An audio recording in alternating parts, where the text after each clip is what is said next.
As I'm sure many of you will be aware, during and since the publication of the Health and Social Care Bill, there's been a lot of vocal opposition to the reforms. Some of it from Hamish's members, quite a lot of it. Much of the concern has been around the idea that these reforms somehow spell privatisation. Particular concern has focused on the role of Monitor, the new economic regulator, particularly in its first unamended version. The bill gave it a duty to promote competition. And I think people were quite concerned, particularly where analogies were being drawn to some of the regulators created at the time that the utilities companies were privatised, that one of their early roles was indeed to break up public monopoly. I think it's really important to say the NHS, whilst in public ownership, is not a public monopoly. It's made up of a lot of different organisations, some of which are also privately owned, some voluntary sector, providing NHS-funded care, and even within the NHS we have a whole range of organisations. So the idea that there's somehow a monopoly there to be broken up, to be privatised, I think was the wrong analogy, and the government themselves, after the listening exercise, took out that duty and have made absolutely clear that the only and primary role for Monitor is to operate in the public and patient interest, giving it that consumer focus that was mentioned there by Andrew. And the argument now goes, as Hamish said, competition is not an end in itself, but a means, and that means to an end, the end is better patient care and better value for money for taxpayers. But I want to tackle firstly the question of whether the reforms do equate to privatisation. I'll argue that they don't. That the aim really, if there is one of the government, is for diversification. And I want to just think a little bit about what the potential role is and the potential benefit of a greater involvement for voluntary sector, social enterprise, and indeed the private sector. And then I will come on to sort of finally discuss what's going to actually happen in practice given the situation that faces the NHS. So does it equate to privatisation?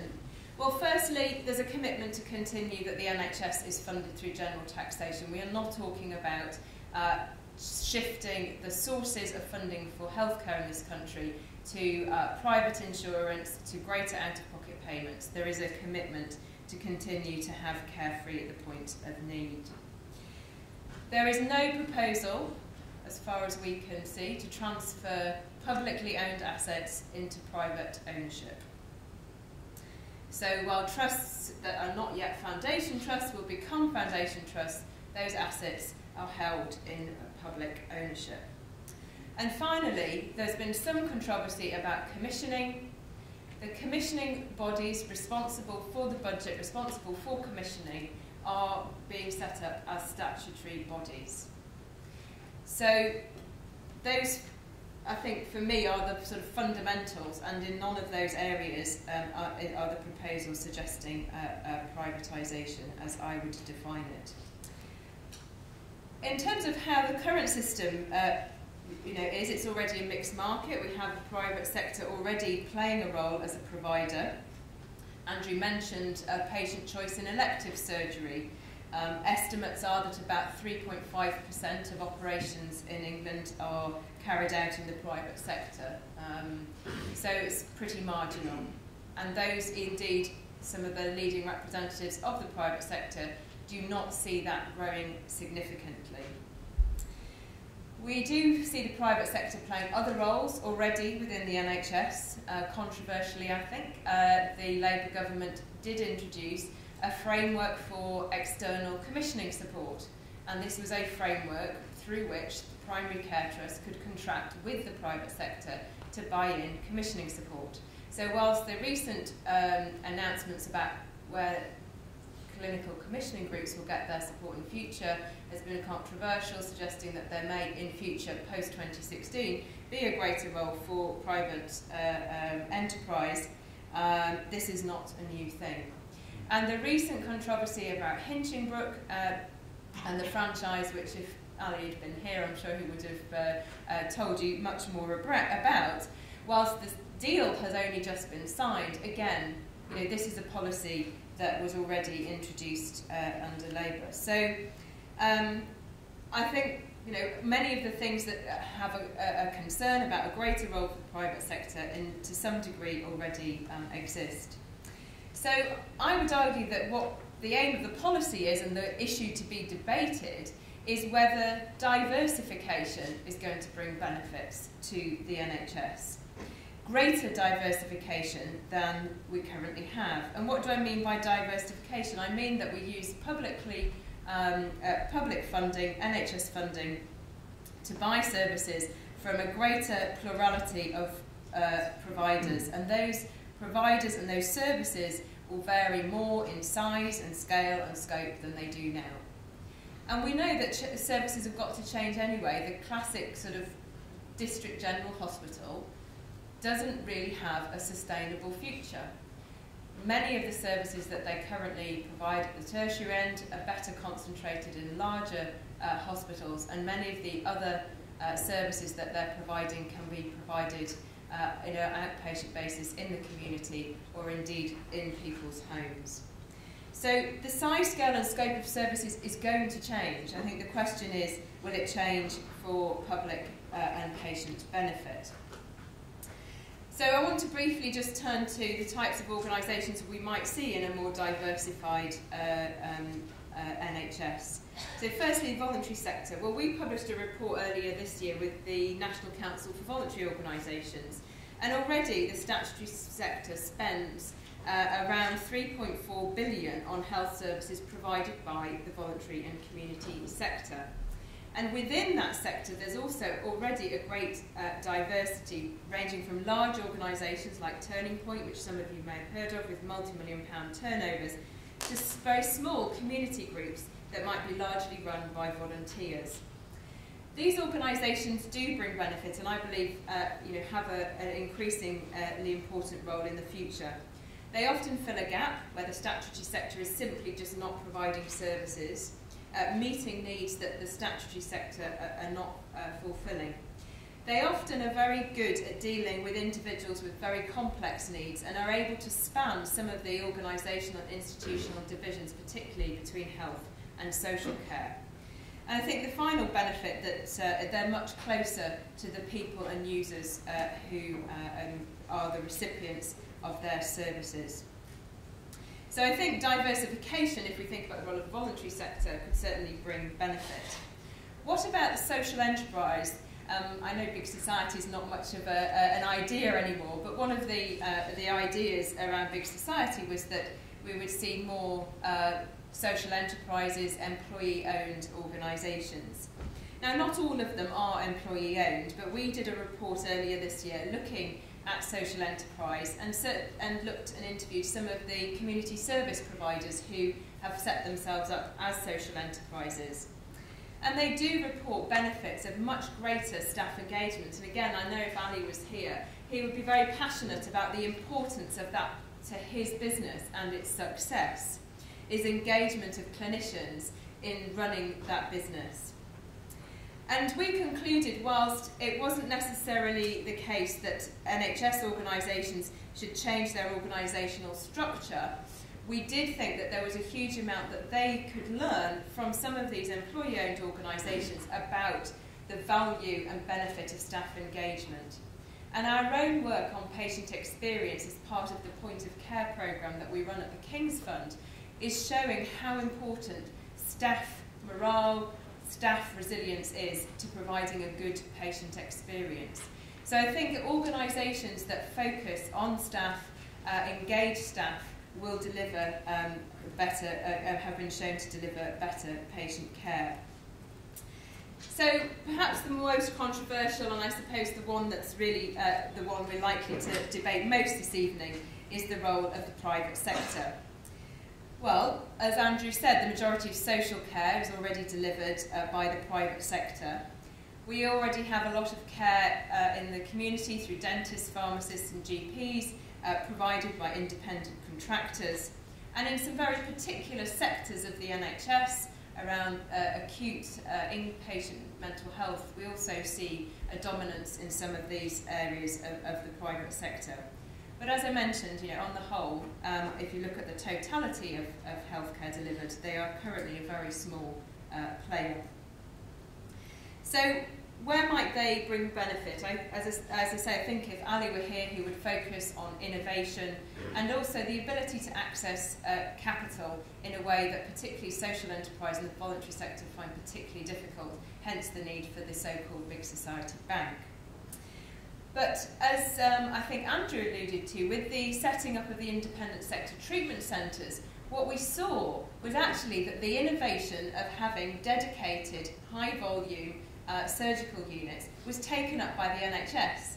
So part of the reason we've ended up with quite a lot of the independent sector treatment centres sitting there under capacity, apart from the fact that half of patients don't know that they have a right to choose to go to these places, and GPs don't always offer patients a choice.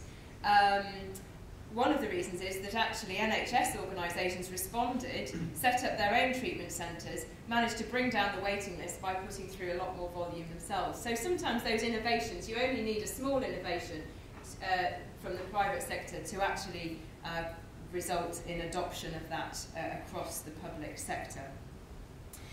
But I think it's really important that if the private sector does have a significant role, regardless of whether it's a for-profit or a social enterprise, that there must be safeguards when they fail financially.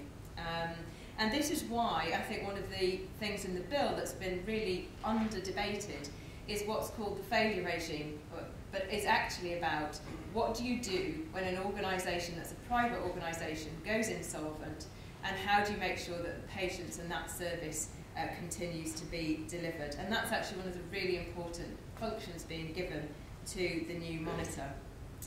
So I think the other thing that's really important if the private sector is going to have a role is that it takes risk as well as reward, and that comes down to this issue about making sure that it is really a fair and level playing field. And for that, it's very clear that whether this diversification brings benefit, at the end of the day, I think a lot of it's going to come down to commissioners. Again, Andrew mentioned contracting. Commissioners need to engage with all of these different organisations to really understand what they can offer. Can they offer value? Can they offer benefit? And it is for commissioners to make those judgments. They then probably need to adapt how they contract for services. At the moment, they have an acute sector contract with a local hospital, they have a community services contract with a community, and a mental health contract with a mental health trust. They need to, we keep talking about commissioning for outcomes, they need to actually commission services and not organisations. And that will allow new partnerships to emerge between the NHS and some of these other providers. And they can then form themselves perhaps into new partnerships. I think in that situation we do need to make sure that smaller social enterprises in the voluntary sector don't get squeezed out by some of the bigger private sector taking the lead contractor role in those situations, and we have warned against that in our report. So I think there can be benefits, but how do we reap them in the current climate? So I'll just come to my conclusions. I think that in this current financial situation, it's going to be very difficult to see how we're going to have much more entry into the acute sector. We've got to actually close hospitals. I think where there's a real opportunity for diversification and innovation are in areas where we already see the voluntary sector, in end-of-life care, in out-of-hospital and community services. I think there's also interesting whether we see changes in primary care. I think there's an expectation that they will form into bigger provider organisations, whether they will be owned as cooperatives, mutuals between GPs, or whether there will be private and for-profit interests, as there are already in some of the primary care providers. We will wait to see, and some of that in future will lie in your hands. The body of evidence on the performance of public and private bodies suggests that the key things are the regulations, the rules, the incentives. So what we need to do is find a way of promoting the right kind of competition. It's possible to have the wrong kind of competition, even in an internal market where there are no private players. We've seen it with foundation trusts and with payment by results. It can lead to fragmented care, it can lead to incentives to have people in hospital when they're better cared for outside of hospital.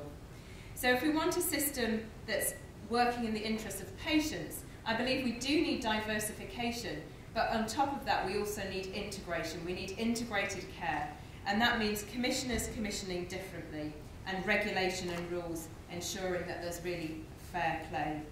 So you're the doctors of the future. Whatever organisation you end up working in, whether it be a foundation trust, still owned by the public, but perhaps a bit more locally accountable than you're used to it now, or whether you've formed a partnership, a cooperative, and working as a GP in a cooperative, or set up a social enterprise, gone off and working for Circle, who by that point might have got quite a few franchises around the country as many hospitals realise that they're no longer sustainable in the shape or at the scale that they currently operate. At the end of the day, whether the health service delivers patient benefit will be down to you. As we've seen and will see, I'm sure, in mid-staffs, there is a huge professional responsibility on every clinician working in the service, whatever the organisational form, to ensure that there's high quality care and that care is patient-centred. So I'm minded to agree with the government when they said what matters is the quality of care and not ownership. Thank you.